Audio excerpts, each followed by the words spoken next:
ସ୍ୱାମୀ ବିବେକାନନ୍ଦଙ୍କ ଦ୍ୱାରା ରଚିତ ଭକ୍ତିଯୋଗ ଆମେ ପାଠ କରୁଥିଲୁ। ଆଜିର ବର୍ତ୍ତମାନର ବିଷୟ ପରାଭକ୍ତି, ଭକ୍ତିର ପ୍ରସ୍ତୁତି, ତ୍ୟାଗ। ବର୍ତ୍ତମାନ ଆମେମାନେ ଗୌଣୀ ଭକ୍ତିର କଥା ଶେଷ କରି ପରାଭକ୍ତିର ଆଲୋଚନା ଆରମ୍ଭ କରୁଛୁ। ଏ କ୍ଷଣି ଏହି ପରାଭକ୍ତି ଅଭ୍ୟାସ ବିଷୟରେ ପ୍ରସ୍ତୁତ ହେବାର ଗୋଟିଏ ବିଶେଷ ସାଧନର କଥା କହିବୁ। ସର୍ବପ୍ରକାର ସାଧନର ଉଦ୍ଦେଶ୍ୟ ଆତ୍ମଶୁଦ୍ଧି। ନାମ ସାଧନ, ପ୍ରତୀକ, ପ୍ରତିମା ଆଦିର ଉପାସନା ଓ ଅନ୍ୟାନ୍ୟ ଅନୁଷ୍ଠାନ କେବଳ ଆତ୍ମାର ଶୁଦ୍ଧି ସାଧନ ନିମିତ୍ତ। କିନ୍ତୁ ଶୁଦ୍ଧିକାରକ ସମୁଦାୟ ସାଧନ ମଧ୍ୟରେ ତ୍ୟାଗ ହିଁ ସର୍ବଶ୍ରେଷ୍ଠ। ଏହା ବ୍ୟତୀତ କେହି ଏହି ପରାଭକ୍ତିର ରାଜ୍ୟରେ ପ୍ରବେଶ କରିପାରିବେ ନାହିଁ। ଅନେକଙ୍କ ପକ୍ଷରେ ଏହି ତ୍ୟାଗ ଅତି ଭୟାବହ ବିଷୟ ବୋଲି ବୋଧ ହୋଇପାରେ, କିନ୍ତୁ ଏହା ବ୍ୟତୀତ କୌଣସି ପ୍ରକାର ଆଧ୍ୟାତ୍ମିକ ଉନ୍ନତି ସମ୍ଭବ ନୁହେଁ। ସକଳ ଜଗରେ ଏହି ତ୍ୟାଗ ହିଁ ଆବଶ୍ୟକ। ଏହି ତ୍ୟାଗ ହିଁ ପ୍ରକୃତ ଧର୍ମ। ଯେତେବେଳେ ମାନବାତ୍ମା ସଂସାରର ସମୁଦାୟ ବସ୍ତୁ ଦୂରକୁ ଫିଙ୍ଗି ଦେଇ ଗଭୀର ତତ୍ତ୍ୱ ସମୂହର ଅନୁସନ୍ଧାନ କରେ, ଯେତେବେଳେ ସେ ବୁଝିପାରେ ଯେ ମୁଁ ଜଡ଼ ଦେହରେ ଆବଦ୍ଧ ହୋଇ ଜଡ଼ ହୋଇଯାଉଛି ଏବଂ କ୍ରମଶଃ ବିନାଶ ପଥରେ ଅଗ୍ରସର ହେଉଛି, ଏହି କଥା ବୁଝି ଜଡ଼ ପଦାର୍ଥରୁ ଆପଣାର ଦୃଷ୍ଟିକୁ ଫେରାଇ ନିଏ, ସେତେବେଳେ ତ୍ୟାଗ ଆରମ୍ଭ ହୁଏ। ସେତେବେଳେ ହିଁ ପ୍ରକୃତ ଆଧ୍ୟାତ୍ମିକ ଉନ୍ନତି ଆରମ୍ଭ ହୁଏ। କର୍ମଯୋଗୀ ସମୁଦାୟ କର୍ମଫଳ ତ୍ୟାଗ କରନ୍ତି। ସେ ଯେଉଁ ସବୁ କର୍ମ କରନ୍ତି ତା ଫଳରେ ଆସକ୍ତ ହୁଅନ୍ତି ନାହିଁ। ସେ ଐହିକ ବା ପାରତ୍ରିକ କୌଣସି ଲାଭ ପାଇଁ ଆଗ୍ରହାନ୍ୱିତ ହୁଅନ୍ତି ନାହିଁ। ରାଜଯୋଗୀ ବୁଝନ୍ତି ସମୁଦାୟ ପ୍ରକୃତିର ଲକ୍ଷ୍ୟ ପୁରୁଷ ବା ଆତ୍ମାକୁ ବିଚିତ୍ର ସୁଖ ଦୁଃଖ ଅନୁଭୂତ କରାଇବା, ଆଉ ଏହାର ଫଳ ପ୍ରକୃତିଠାରୁ ତାଙ୍କର ନିତ୍ୟ ସ୍ୱାତନ୍ତ୍ର୍ୟ ବୋଧ। ମାନବାତ୍ମାକୁ ଜାଣିବାକୁ ହେବ ସେ ଅନନ୍ତ କାଳ ପାଇଁ ଆତ୍ମା ସ୍ୱରୂପ ଥିଲେ ଏବଂ ଭୂତ ସହିତ ତାଙ୍କର ସଂଯୋଗ କେବଳ ସାମୟିକ କ୍ଷଣିକ ମାତ୍ର।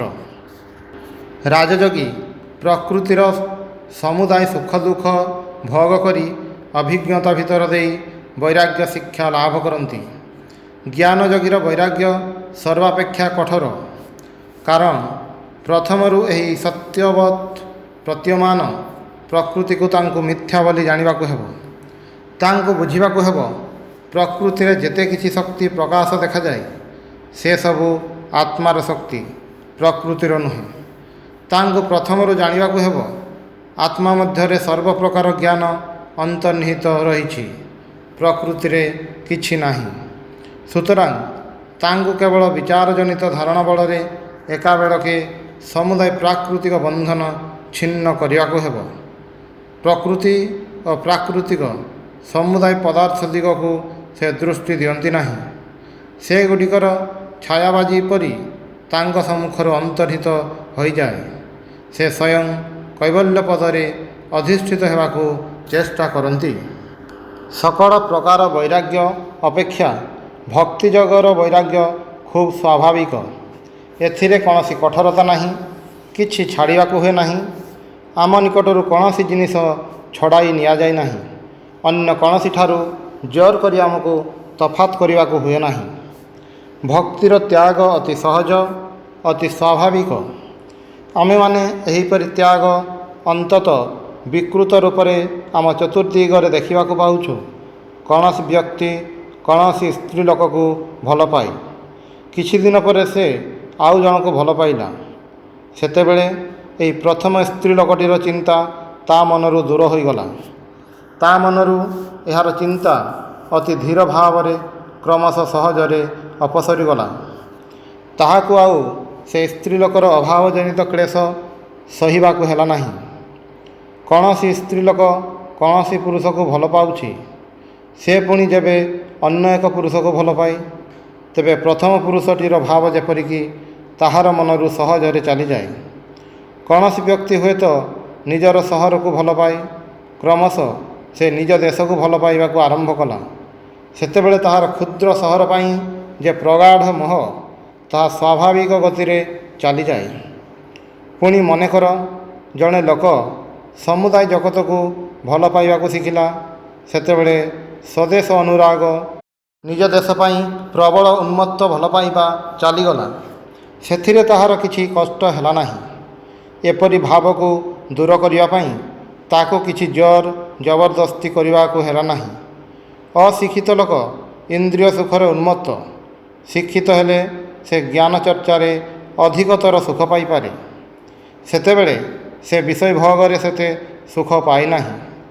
କୁକୁର ଓ ବ୍ୟାଘ୍ର ଖାଦ୍ୟ ପାଇଲେ ଯେପରି ସ୍ଫୂର୍ତ୍ତିର ସହିତ ଭୋଜନ କରନ୍ତି, କୌଣସି ମନୁଷ୍ୟ ପକ୍ଷରେ ସେପରି ସ୍ଫୂର୍ତ୍ତିର ସହିତ ଭୋଜନ ସମ୍ଭବ ନୁହେଁ।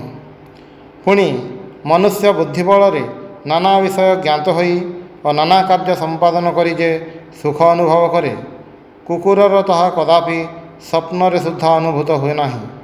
ପ୍ରଥମେ ଇନ୍ଦ୍ରିୟରୁ ସୁଖ ଅନୁଭୂତି ହୋଇଥାଏ, କିନ୍ତୁ ଯେତେବେଳେ କୌଣସି ପଶୁ ଉନ୍ନତ ଭୂମିରେ ଆରୋହଣ କରେ, ସେତେବେଳେ ସେ ଏହି ନିମ୍ନ ଜାତୀୟ ସୁଖକୁ ଆଉ ସେତେ ଆଗ୍ରହର ସହିତ ସମ୍ଭୋଗ କରିପାରେ ନାହିଁ। ମନୁଷ୍ୟ ସମାଜ ମଧ୍ୟରେ ଦେଖାଯାଏ, ମନୁଷ୍ୟ ଯେତେ ପଶୁତୁଲ୍ୟ ହୁଏ, ସେ ଇନ୍ଦ୍ରିୟ ସୁଖକୁ ସେତେ ତୀବ୍ର ଭାବରେ ଅନୁଭବ କରେ। ଆଉ ଯେତେ ତାହାର ଶିକ୍ଷାଦିର ଉନ୍ନତି ହୁଏ, ସେତେ ତାହାର ବୁଦ୍ଧିବୃତ୍ତିର ପରିଚାଳନା ଓ ଏତଦ୍ବିଧ ସୂକ୍ଷ୍ମ ସୂକ୍ଷ୍ମ ବିଷୟରେ ତାହାର ସୁଖାନୁଭୂତି ହୋଇଥାଏ। ଏହିପରି କେତେବେଳେ ପୁଣି ମନୁଷ୍ୟ ବୁଦ୍ଧିର ବା ମନୋବୃତ୍ତିର ଅତୀତ ଭୂମିରେ ଆରୋହଣ କରେ।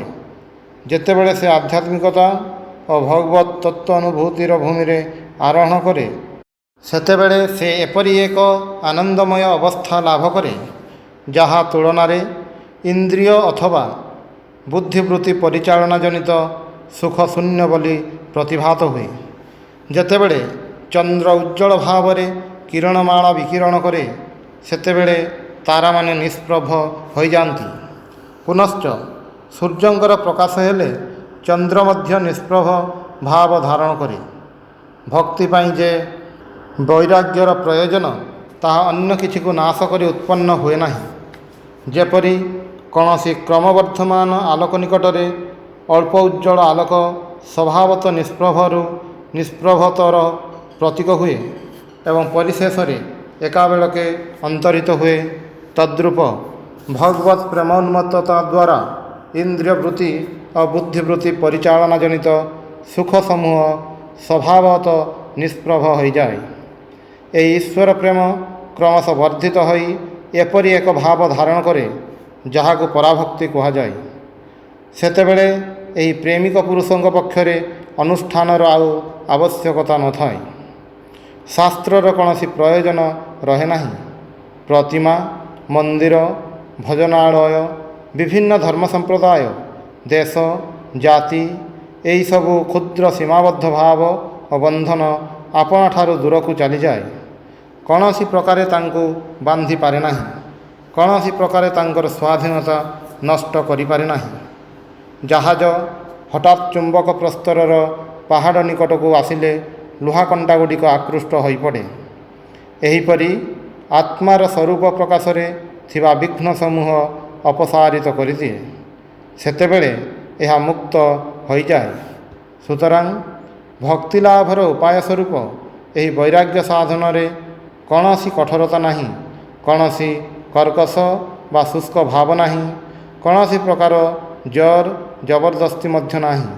ସେ ବରଂ ସେହି ସକଳ ଭାବକୁ ପ୍ରବଳ କରି ଭଗବାନଙ୍କ ଆଡ଼କୁ ଚାଳନା କରନ୍ତି।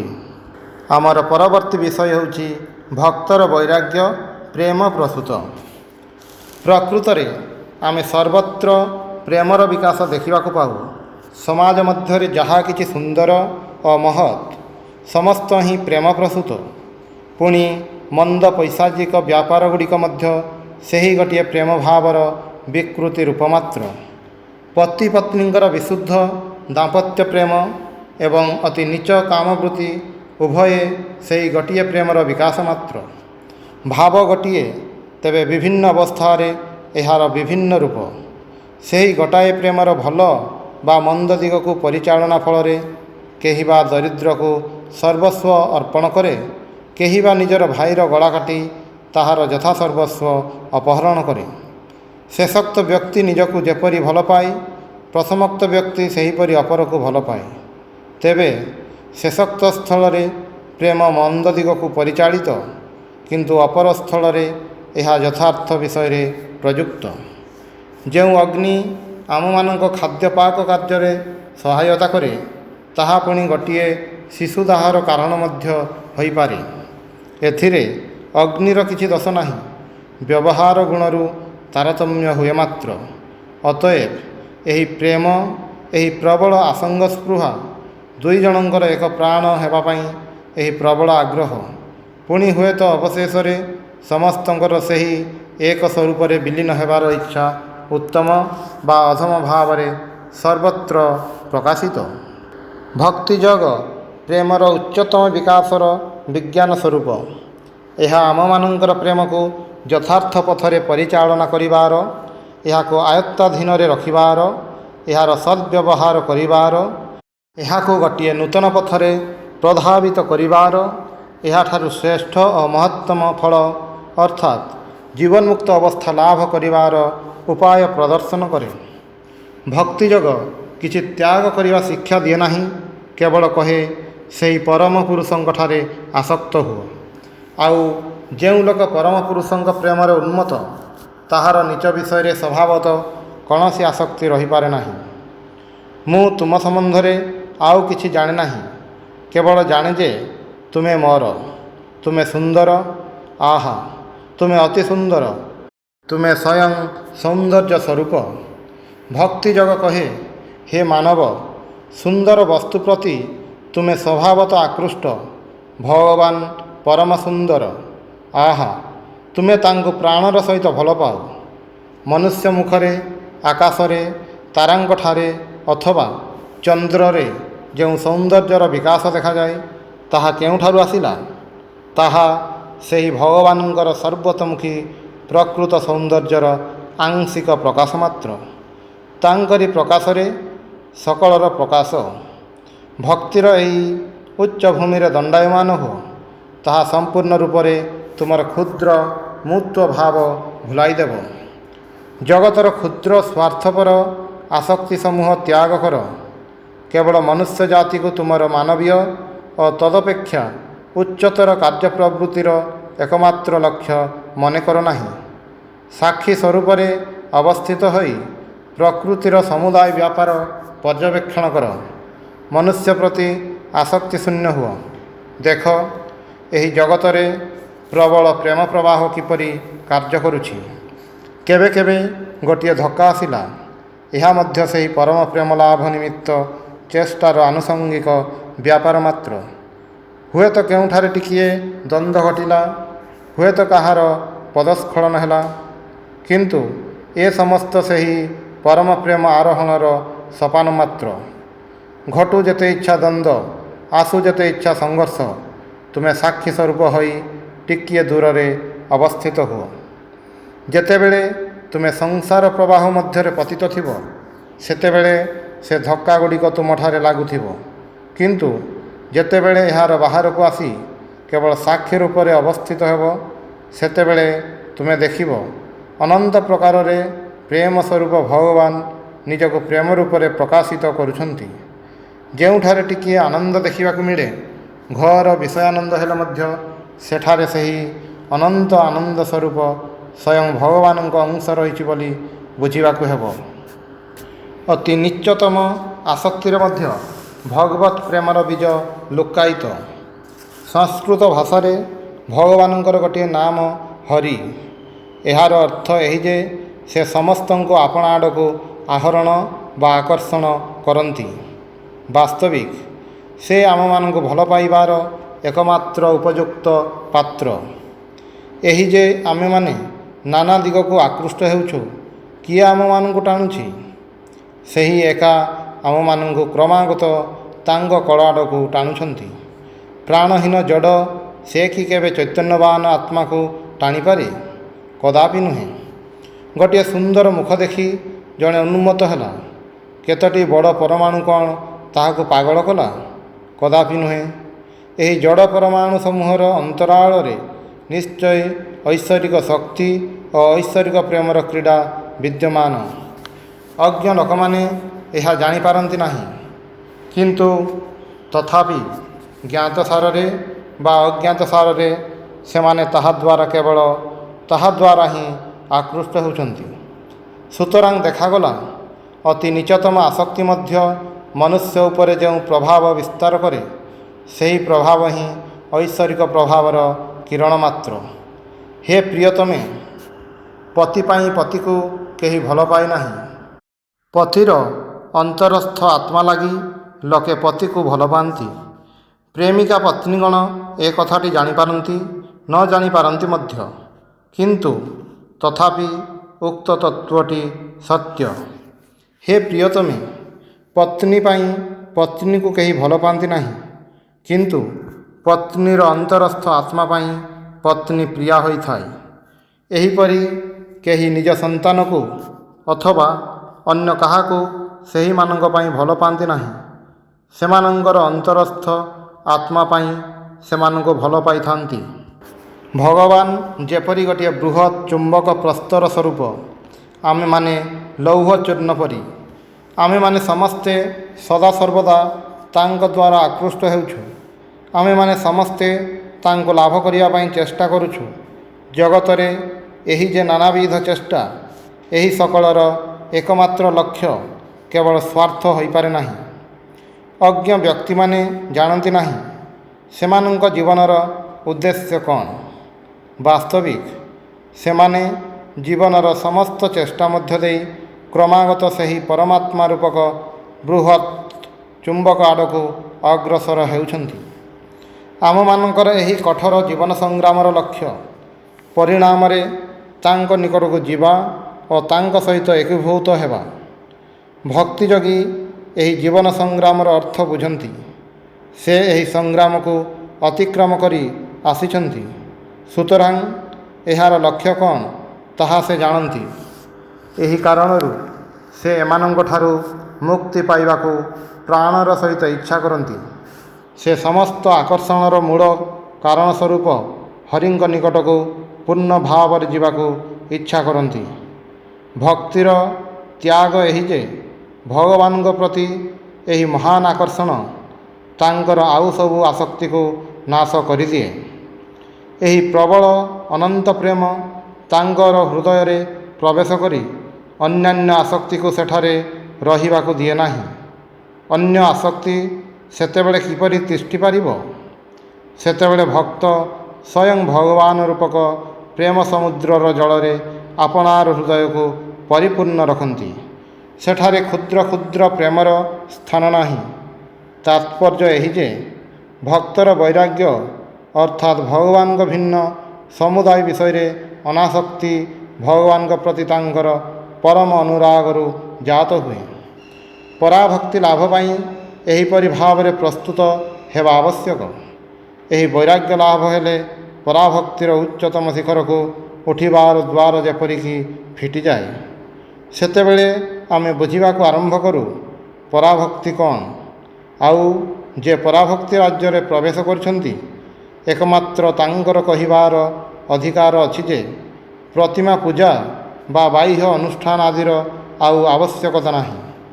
ସେହି କେବଳ ତଥାକଥିତ ମନୁଷ୍ୟର ଭ୍ରାତୃଭାବ ରୂପକ ପରମ ପ୍ରେମ ଅବସ୍ଥା ଲାଭ କରିଛନ୍ତି। ଅନ୍ୟମାନେ କେବଳ ଭ୍ରାତୃଭାବ ବୋଲି ବୃଥା ଚିତ୍କାର କରନ୍ତି ମାତ୍ର। ସେ ସେତେବେଳେ ଆଉ କୌଣସି ଭେଦ ଦେଖିପାରନ୍ତି ନାହିଁ। ମହାନ ପ୍ରେମ ସମୁଦ୍ର ସେତେବେଳେ ତାଙ୍କ ଅନ୍ତରରେ ପ୍ରବେଶ କରିଛି। ସେତେବେଳେ ସେ ମନୁଷ୍ୟ ଭିତରେ ଆଉ ମନୁଷ୍ୟ ଦେଖନ୍ତି ନାହିଁ। ସେ ସର୍ବତ୍ର ତାଙ୍କର ପ୍ରିୟତମଙ୍କୁ ଦେଖିବାକୁ ପାଆନ୍ତି। ଯାହାଙ୍କ ମୁଖ ଆଡ଼କୁ ସେ ଦୃଷ୍ଟି ଦିଅନ୍ତି, ତାଙ୍କ ଭିତରେ ସେ ହରିଙ୍କର ପ୍ରକାଶ ଦେଖିପାରନ୍ତି। ସୂର୍ଯ୍ୟ ବା ଚନ୍ଦ୍ରର ଆଲୋକ ତାଙ୍କର ପ୍ରକାଶ ମାତ୍ର। ଯେଉଁଠାରେ କୌଣସି ସୌନ୍ଦର୍ଯ୍ୟ ବା ମହତ୍ତ୍ୱ ଦେଖାଯାଏ, ତାଙ୍କ ଦୃଷ୍ଟିରେ ସବୁ ସେହି ଭଗବାନଙ୍କର। ଏପରି ଭକ୍ତ ବର୍ତ୍ତମାନ ସୁଦ୍ଧା ଜଗତରେ ଅଛନ୍ତି। ଜଗତ କେତେବେଳେ ହେଲେ ଏପରି ଭକ୍ତ ବିରହିତ ହୁଏ ନାହିଁ। ଏପରି ବ୍ୟକ୍ତି ସର୍ପଦ୍ରଷ୍ଟ ହେଲେ ମଧ୍ୟ କହନ୍ତି, ମୋର ପ୍ରିୟତମଙ୍କ ନିକଟରୁ ଦୂତ ଆସିଥିଲା। ଏହିପରି ବ୍ୟକ୍ତିଙ୍କର କେବଳ ବିଶ୍ୱଜନୀନ ଭ୍ରାତୃଭାବ ସମ୍ବନ୍ଧରେ କଥା କହିବାର ଅଧିକାର ଅଛି। ତାଙ୍କ ହୃଦୟରେ କଦାପି କ୍ରୋଧ, ଘୃଣା ଅଥବା ଈର୍ଷାର ଉଦୟ ହୁଏ ନାହିଁ। ବାହ୍ୟ ଇନ୍ଦ୍ରିୟଗ୍ରାହ୍ୟ ସମସ୍ତ ତାଙ୍କ ନିକଟରୁ ଅନ୍ତର୍ହିତ। ଯେତେବେଳେ ପ୍ରେମ ବଳରେ ଅତୀନ୍ଦ୍ରିୟ ସତ୍ୟକୁ ସେ ସର୍ବଦା ଦେଖିବାକୁ ସମର୍ଥ, ସେତେବେଳେ ସେ କ୍ରୁଦ୍ଧ ହେବେ କିପରି? ଆମର ପରବର୍ତ୍ତୀ ବିଷୟ ହେଉଛି ଭକ୍ତିଯୋଗର ସ୍ୱାଭାବିକତା ଓ ଏହାର ରହସ୍ୟ। ଅର୍ଜୁନ ଶ୍ରୀ ଭଗବାନଙ୍କୁ ଜିଜ୍ଞାସା କରିଥିଲେ, ଯେଉଁମାନେ ସର୍ବଦା ଅବହିତ ହୋଇ ତୁମର ଉପାସନା କରନ୍ତି ଏବଂ ଯେଉଁମାନେ ଅବ୍ୟକ୍ତ ନିର୍ଗୁଣଙ୍କର ଉପାସକ, ଏ ଉଭୟଙ୍କ ମଧ୍ୟରେ କେଉଁମାନେ ଶ୍ରେଷ୍ଠ ଯୋଗୀ? ଶ୍ରୀ ଭଗବାନ ଉତ୍ତରରେ କହିଲେ, ଯେଉଁମାନେ ମୋଠାରେ ମନ ସଂଲଗ୍ନ କରି ନିତ୍ୟ ଯୁକ୍ତ ହୋଇ ପରମ ଶ୍ରଦ୍ଧାର ସହିତ ମୋର ଉପାସନା କରନ୍ତି, ସେହିମାନେ ହିଁ ମୋର ଶ୍ରେଷ୍ଠ ଉପାସକ, ସେହିମାନେ ଶ୍ରେଷ୍ଠ ଯୋଗୀ। ଯେଉଁମାନେ ନିର୍ଗୁଣ, ଅନିର୍ଦ୍ଦେଶ୍ୟ, ଅବ୍ୟକ୍ତ, ସର୍ବବ୍ୟାପୀ, ଅଚିନ୍ତ୍ୟ, ନିର୍ବିକାର, ଅଚଳ, ନିତ୍ୟ ସ୍ୱରୂପଙ୍କୁ ଇନ୍ଦ୍ରିୟ ସଂଯମ ଓ ବିଷୟରେ ସମବୁଦ୍ଧି ଅବଲମ୍ବନ କରି ଉପାସନା କରନ୍ତି, ସେହି ସର୍ବଭୂତ ହିତରେ ରତ ବ୍ୟକ୍ତିଗଣ ମୋତେ ଲାଭ କରନ୍ତି। କିନ୍ତୁ ଯେଉଁମାନଙ୍କର ମନ ଅବ୍ୟକ୍ତରେ ଆସକ୍ତ, ସେମାନଙ୍କର ଗତି ଅଧିକତର କଷ୍ଟ ହୋଇଥାଏ, କାରଣ ଦେହ ଅଭିମାନୀ ବ୍ୟକ୍ତି ଅତି କଷ୍ଟରେ ଏହି ଅବ୍ୟକ୍ତ ଗତି ଲାଭ କରିପାରେ। କିନ୍ତୁ ଯେଉଁମାନେ ସମୁଦାୟ କାର୍ଯ୍ୟ ମୋଠାରେ ସମର୍ପଣ କରି ମତ୍ପରାୟଣ ହୋଇ ମୋର ଧ୍ୟାନ ଓ ଉପାସନା କରନ୍ତି, ମୁଁ ସେମାନଙ୍କୁ ଶୀଘ୍ର ପୁନଃ ପୁନଃ ଜନ୍ମ ମୃତ୍ୟୁ ରୂପକ ମହାସମୁଦ୍ରରୁ ଉଦ୍ଧାର କରେ, କାରଣ ସେମାନଙ୍କ ମନ ସର୍ବଦା ମୋ ପ୍ରତି ସମ୍ପୂର୍ଣ୍ଣ ରୂପେ ଆସକ୍ତ। ଏଠାରେ ଜ୍ଞାନଯୋଗ ଓ ଭକ୍ତିଯୋଗ ଉଭୟକୁ ଲକ୍ଷ୍ୟ କରାହୋଇଛି। ଏପରିକି ଉଦ୍ଧୃତାଂଶରେ ଉଭୟର ଲକ୍ଷଣ ପ୍ରକାଶ କରାହୋଇଛି ବୋଲି କୁହାଯାଇପାରେ। ଜ୍ଞାନଯୋଗ ଅବଶ୍ୟ ଅତି ଶ୍ରେଷ୍ଠ ମାର୍ଗ, ତତ୍ତ୍ୱ ବିଚାର ତାହାର ପ୍ରାଣ। ଆଉ ଆଶ୍ଚର୍ଯ୍ୟ ବିଷୟ ଏହି ଯେ ସମସ୍ତେ ଭାବନ୍ତି ଜ୍ଞାନଯୋଗର ଆଦର୍ଶ ଅନୁସାରେ ସେମାନେ ଚଳିବାକୁ ସମର୍ଥ। କିନ୍ତୁ ବାସ୍ତବିକ ଜ୍ଞାନଯୋଗ ସାଧନ ବଡ଼ କଠିନ ବ୍ୟାପାର। ଏଥିରେ ଅନେକ ବିପଦ ଆଶଙ୍କା ଅଛି। ଜଗତରେ ଦୁଇ ପ୍ରକାର ଲୋକ ଦେଖିବାକୁ ମିଳନ୍ତି। ଦଳେ ଅସୁର ପ୍ରକୃତି, ଏମାନେ ଏହି ଶରୀରଟାକୁ ସୁଖ ସ୍ୱାଚ୍ଛନ୍ଦ୍ୟରେ ରଖିବାକୁ ଜୀବନର ଚରମ ଉଦ୍ଦେଶ୍ୟ ଜ୍ଞାନ କରନ୍ତି।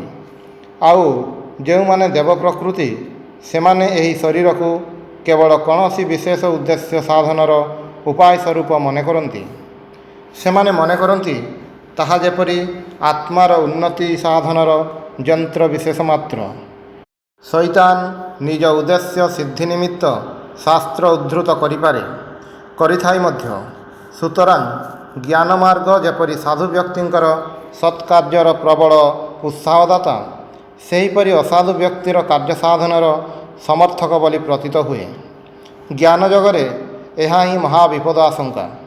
କିନ୍ତୁ ଭକ୍ତିଯୋଗ ଅତି ସ୍ୱାଭାବିକ ଓ ମଧୁର। ଭକ୍ତ ଜ୍ଞାନଯୋଗୀ ପରି ଖୁବ୍ ଉଚ୍ଚକୁ ଉଠେ ନାହିଁ, ସୁତରାଂ ତାହାର ଗଭୀର ପତନ ଆଶଙ୍କା ମଧ୍ୟ ନାହିଁ। ଏତିକି ବୁଝିବାକୁ ହେବ ଯେ ସାଧକ ଯେଉଁ ପଥ ଅବଲମ୍ବନ କରନ୍ତୁ ନା କାହିଁକି, ଯେତେଦିନ ପର୍ଯ୍ୟନ୍ତ ସମୁଦାୟ ବନ୍ଧନ ମୋଚନ ହୋଇନାହିଁ, ସେତେଦିନ ପର୍ଯ୍ୟନ୍ତ ସେ କଦାପି ମୁକ୍ତ ହୋଇପାରେ ନାହିଁ। ନିମ୍ନ ଉଦ୍ଧୃତ ଶ୍ଲୋକଗୁଡ଼ିକରୁ ଦେଖାଯାଏ କିପରି ଜନୈକା ଭାଗ୍ୟବତୀ ଗୋପନାରୀର ଜୀବାତ୍ମାର ବନ୍ଧନ ରୂପକ ପାପପୁଣ୍ୟ କ୍ଷୟ ହୋଇଥିଲା। ଭଗବାନଙ୍କ ଚିନ୍ତା ହେତୁରୁ ପରମ ଆହ୍ଲାଦରେ ତାହାର ସମୁଦାୟ ପୁଣ୍ୟକର୍ମଜନିତ ବନ୍ଧନ କ୍ଷୟପ୍ରାପ୍ତ ହୋଇଥିଲା ଏବଂ ତାଙ୍କର ଅପ୍ରାପ୍ତିଜନିତ ମହାଦୁଃଖରେ ତାହାର ସମୁଦାୟ ପାପ ଧୌତ ହୋଇଯାଇଥିଲା। ସେତେବେଳେ ସେହି ଗୋପକନ୍ୟା ମୁକ୍ତିଲାଭ କରିଥିଲା। ଏହି ଶାସ୍ତ୍ରବାକ୍ୟରୁ ବେଶ ବୁଝାଯାଏ ଭକ୍ତିଯୋଗର ଗୁହ୍ୟ ରହସ୍ୟ ଏହି ଯେ ମନୁଷ୍ୟ ହୃଦୟରେ ଯେତେ ପ୍ରକାର ବାସନା ବା ଭାବ ଅଛି, ସେଥିରୁ କୌଣସିଟି ସ୍ୱରୂପତଃ ମନ୍ଦ ନୁହେଁ। ଏମାନଙ୍କୁ ଧୀରେ ଧୀରେ ଆମର ବଶବର୍ତ୍ତୀ କରି କ୍ରମଶଃ ଉଚ୍ଚରୁ ଉଚ୍ଚ ଅଭିମୁଖୀ କରିବାକୁ ହେବ। ଯେତେ ଦିନ ପର୍ଯ୍ୟନ୍ତ ଏହାର ଚରମ ଉତ୍କର୍ଷ ଲାଭ କରାଯାଇ ନାହିଁ ସେମାନଙ୍କର ସର୍ବୋଚ୍ଚ ଗତି ଭଗବାନ। ସେମାନଙ୍କର ଅନ୍ୟାନ୍ୟ ସକଳ ଗତି ହିଁ ନିମ୍ନ ଅଭିମୁଖୀ। ଆମ ଜୀବନରେ ସୁଖ ଓ ଦୁଃଖ ପୁନଃ ପୁନଃ ପର୍ଯ୍ୟାୟକ୍ରମେ ଘୁରି ଘୁରି ଆସୁଛି। ଯେତେବେଳେ କୌଣସି ଲୋକ ଧନ ଅଥବା ଏହିପରି କୌଣସି ସାଂସାରିକ ବସ୍ତୁର ଅପ୍ରାପ୍ତି ହେତୁ ଦୁଃଖ ଅନୁଭବ କରେ ସେତେବେଳେ ବୁଝିବାକୁ ହେବ ସେ ତାହାର ପ୍ରବୃତ୍ତିକୁ ମନ୍ଦ ଦିଗରେ ପରିଚାଳନା କରୁଛି। ତଥାପି ଦୁଃଖର ପ୍ରୟୋଜନତା ଅଛି। ଜଣେ ଲୋକ ଯଦି ମୁଁ କାହିଁକି ସେହି ପରମ ପୁରୁଷଙ୍କୁ ଲାଭ କରିପାରିଲି ନାହିଁ, କାହିଁକି ମୁଁ ଭଗବାନଙ୍କୁ ପାଇଲି ନାହିଁ ବୋଲି ଯନ୍ତ୍ରଣାରେ ଅସ୍ଥିର ହୁଏ, ସେହି ଯନ୍ତ୍ରଣା ତାହାର ମୁକ୍ତିର କାରଣ ହେବ।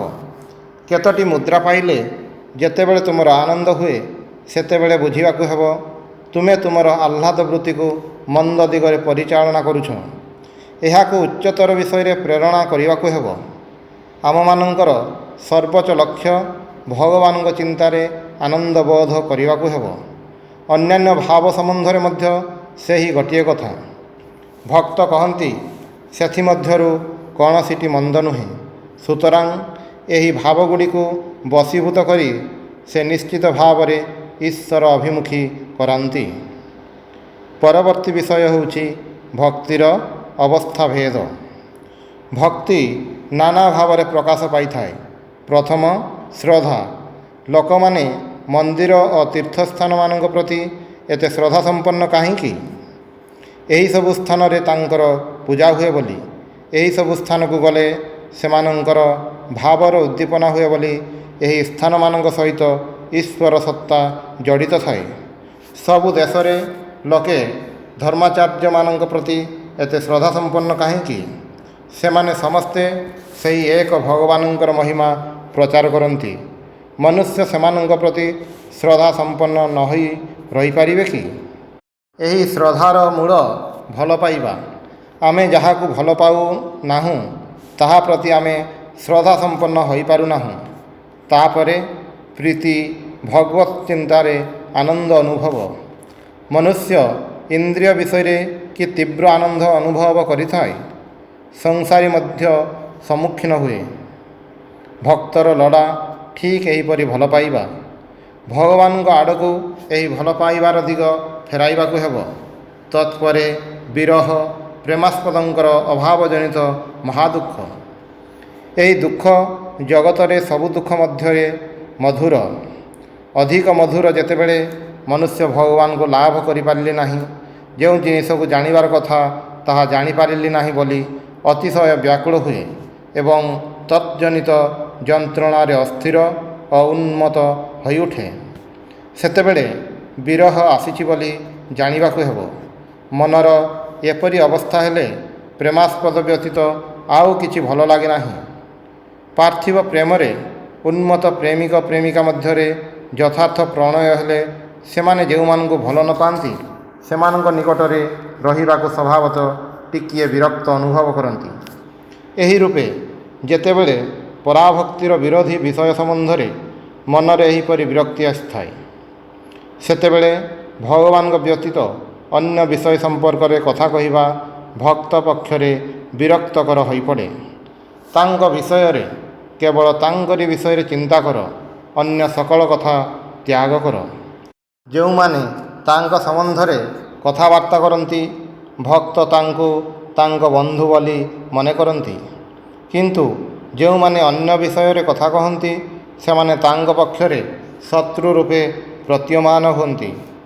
ଯେତେବେଳେ ଭକ୍ତର ଏହି ଅବସ୍ଥା ଆସେ ଯେ ଏହି ଶରୀର ଧାରଣ କେବଳ ଏକମାତ୍ର ତାଙ୍କରି ଉପାସନା ନିମିତ୍ତ, ସେତେବେଳେ ସେ ଭକ୍ତିର ଆଉ ଏକ ଉଚ୍ଚତର ସୋପାନକୁ ଆରୋହଣ କରିଛନ୍ତି ବୋଲି ବୁଝିବାକୁ ହେବ। ସେତେବେଳେ ତାଙ୍କ ବ୍ୟତୀତ ଏକ ମୁହୂର୍ତ୍ତ ପାଇଁ ସୁଦ୍ଧା ଜୀବନ ଧାରଣ କରିବା ଭକ୍ତ ପକ୍ଷରେ ଅସମ୍ଭବ ବୋଧ ହୁଏ।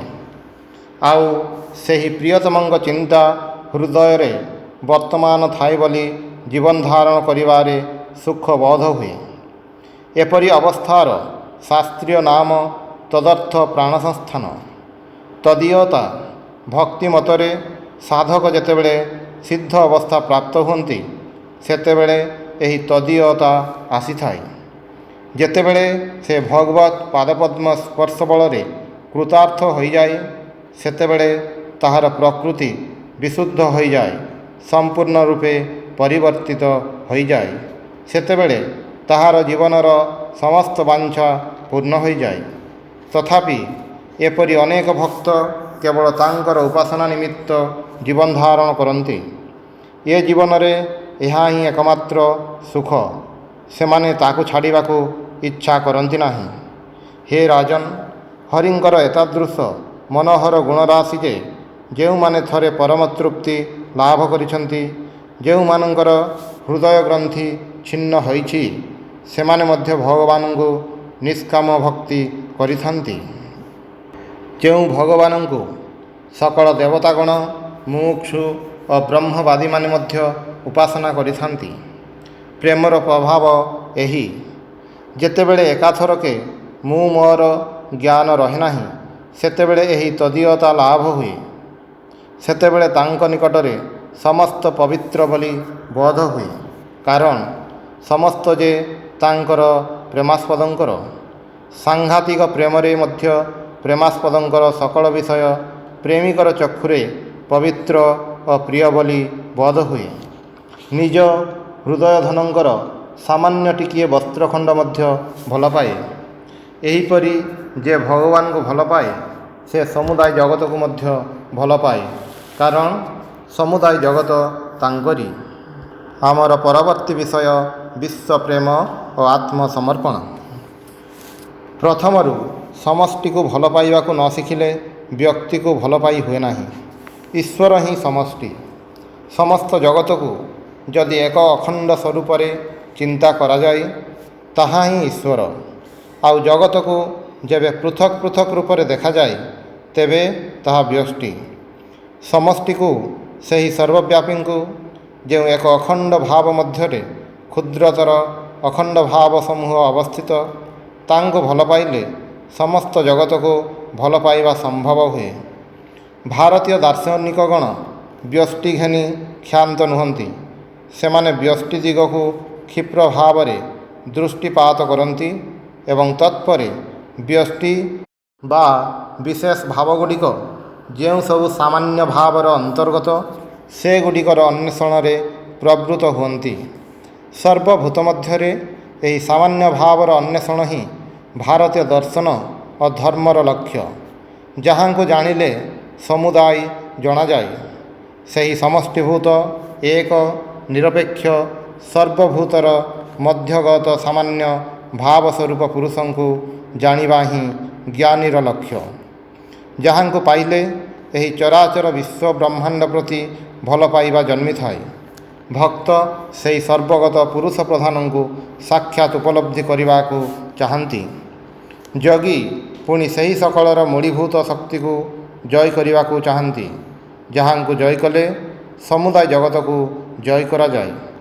ଭାରତବାସୀଙ୍କ ମନର ଗତିର ଇତିହାସ ପର୍ଯ୍ୟବେକ୍ଷଣ କଲେ ଜଣାଯାଏ, କି ଜଡ଼ବିଜ୍ଞାନ, କି ମନୋବିଜ୍ଞାନ, କି ଭକ୍ତିତତ୍ତ୍ୱ, କି ଦର୍ଶନ, ସର୍ବବିଭାଗରେ ଏହା ଚିରକାଳ ଏହି ବହୁ ମଧ୍ୟରେ ଏକ ସର୍ବଗତ ତତ୍ତ୍ୱର ଏହି ଅପୂର୍ବ ଅନୁସନ୍ଧାନରେ ବ୍ୟସ୍ତ।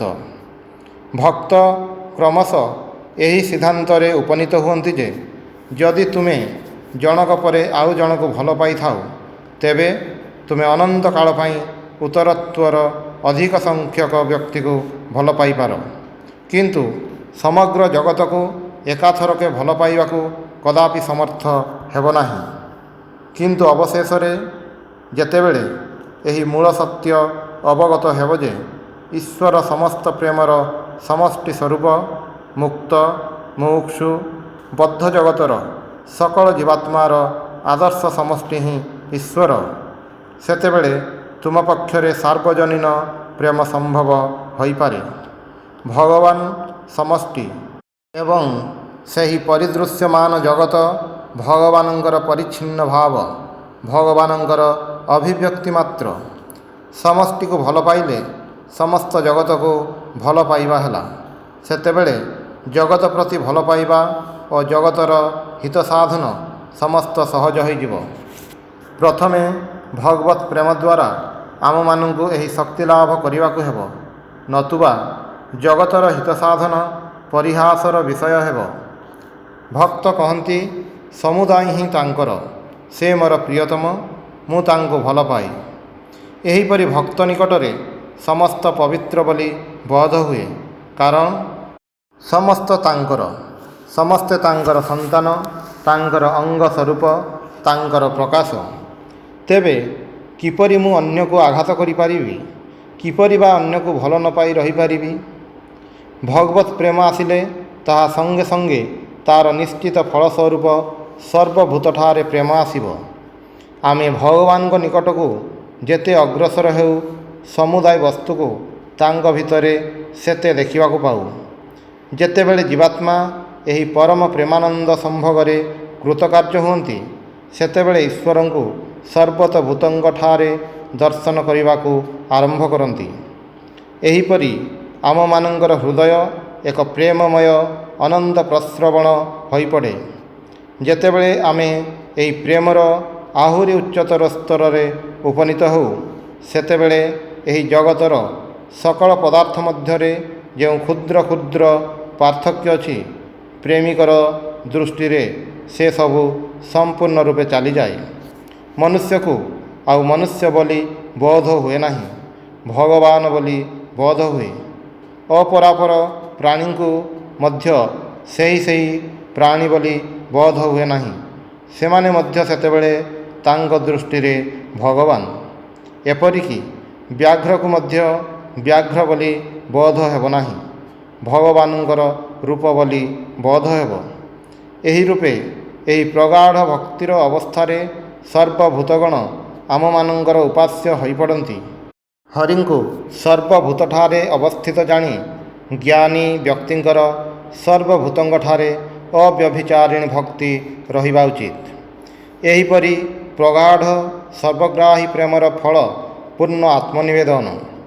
ସେତେବେଳେ ଦୃଢ଼ ବିଶ୍ୱାସ ହୁଏ ଯେ ସଂସାରର ଭଲମନ୍ଦ ଯାହା କିଛି ଘଟେ, କିଛି ଆମମାନଙ୍କର ଅନିଷ୍ଟକର ନୁହେଁ, ଅପ୍ରାତିକୂଲ୍ୟ।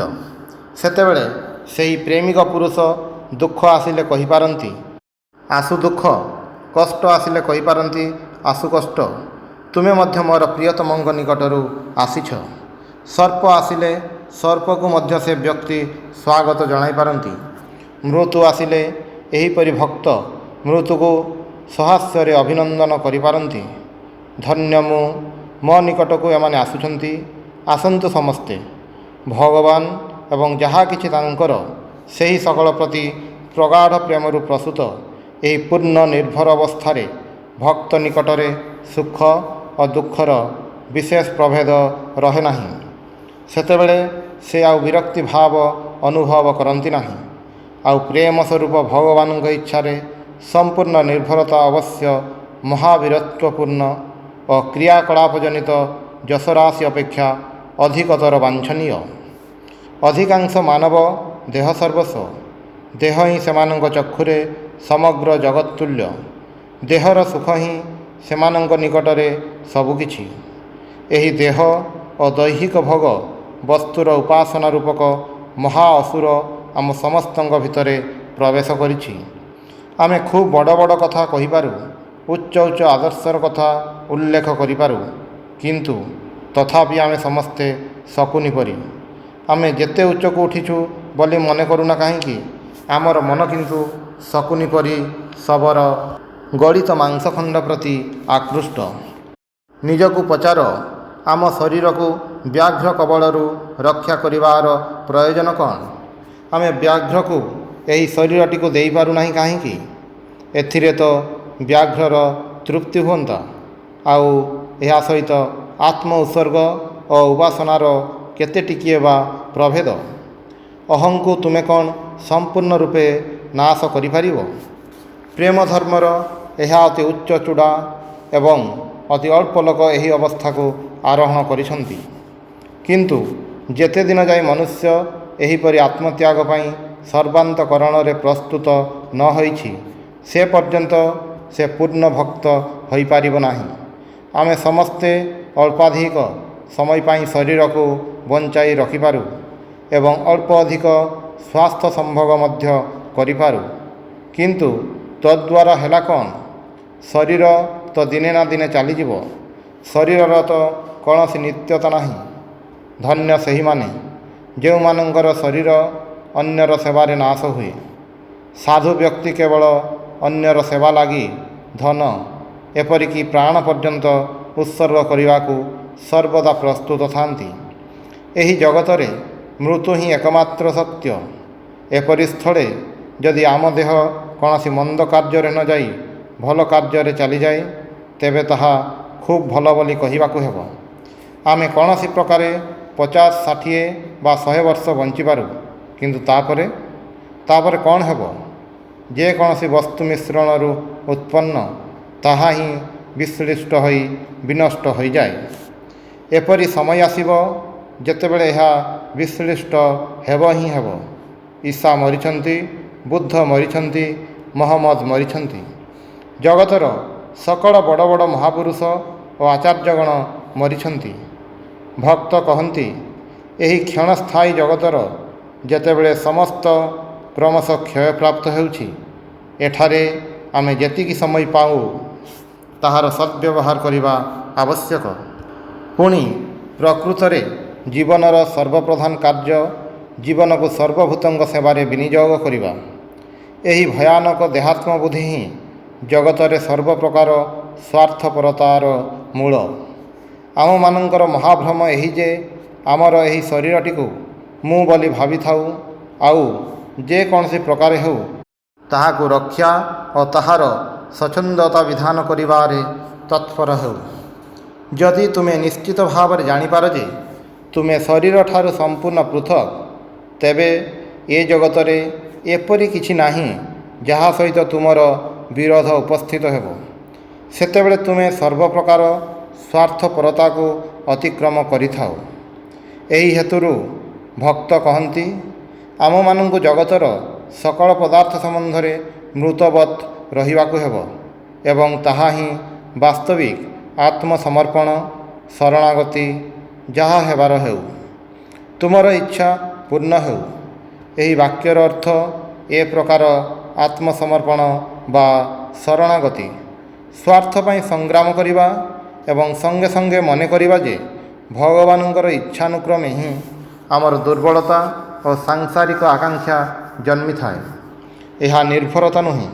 ହୋଇପାରେ ଆମର ସ୍ୱାର୍ଥପୂର୍ଣ୍ଣ କାର୍ଯ୍ୟରୁ ଭବିଷ୍ୟତରେ ମଙ୍ଗଳ, କିନ୍ତୁ ସେ ବିଷୟ ଭଗବାନ ବିଚାର କରିବେ। ସେଥିରେ ତୁମ ଆମର କିଛି କହିବାର ନାହିଁ।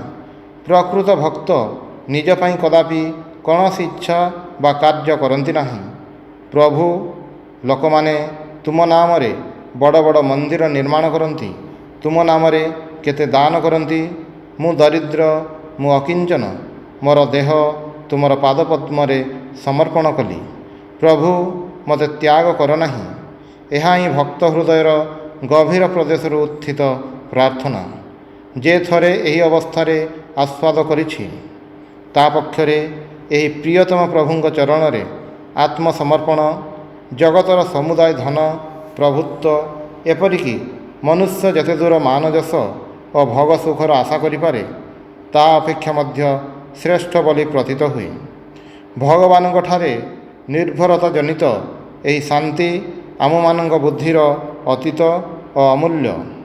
ଆତ୍ମସମର୍ପଣରୁ ଏହି ଅପ୍ରାକୃତିକୂଲ୍ୟ ଅବସ୍ଥା ଲାଭ କଲେ ତାହାର କୌଣସି ସ୍ୱାର୍ଥ ନଥାଏ।